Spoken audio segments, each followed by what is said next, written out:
Hello and welcome. I believe that if you're watching this, you're probably an engineering student that wants to learn about statics, and maybe you're not an engineering student that you just still want to learn about statics, and this is not statistics. I'd like to point that out if you're here for the wrong video. That's a different class entirely.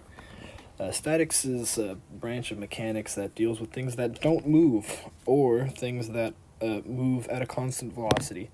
Basically, any sort of physical system that has an acceleration of 0, or you could state it as the sum of forces is equal to 0. And I have the formal definition written in this dark purple at the top of this right here.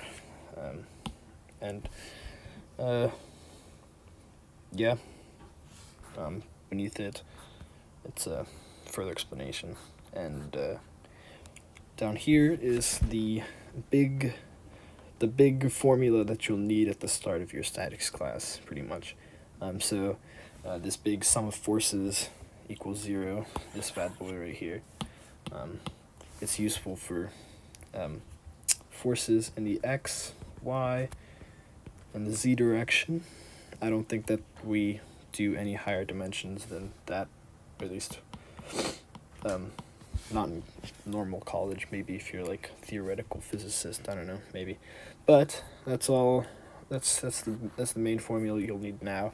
In the future, you'll also need sum of moments is equal to 0, and moments are like if you have a point, it's forces at a distance. So this force is this.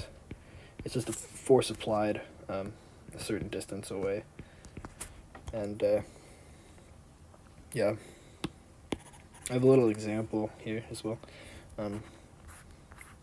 It's a little truss system. So on this end at the left, we have a reaction where it is free to rotate around this if the system so pleases to do.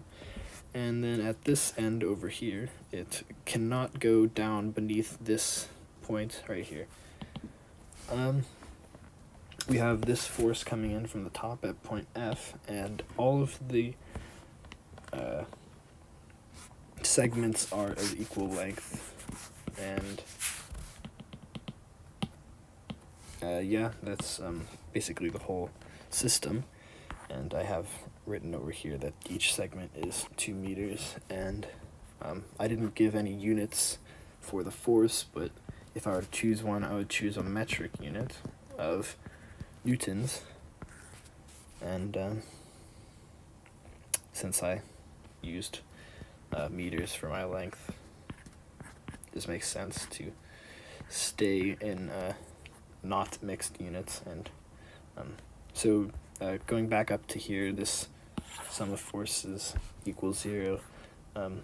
We applied that for the y direction and of this truss problem, and so all of the forces that are in the y direction are that force going down right there, this reaction force at the right side, point D, going up where the reaction R, so YD, reaction force in the y direction at point D, and also this bad boy on the left, the reaction force in the y direction at point A.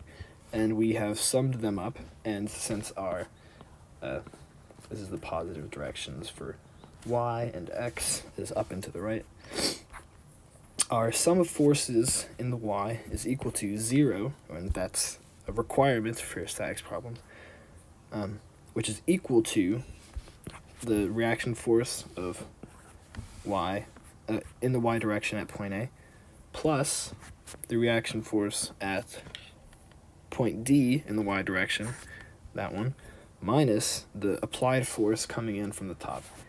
And you could also write it as plus negative f because it's in the negative direction. I just simplified it since it's just an extra step. And beneath that first equation, we rearranged it to get the definition for that applied force, or not the definition, but the how you can find it if you were given the reaction forces, or you could rearrange it again if you were looking for the reaction force in the y direction of point D. You could write it as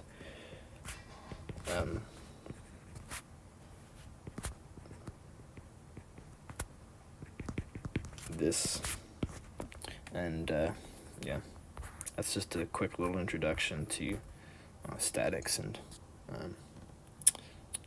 how to do some static stuff.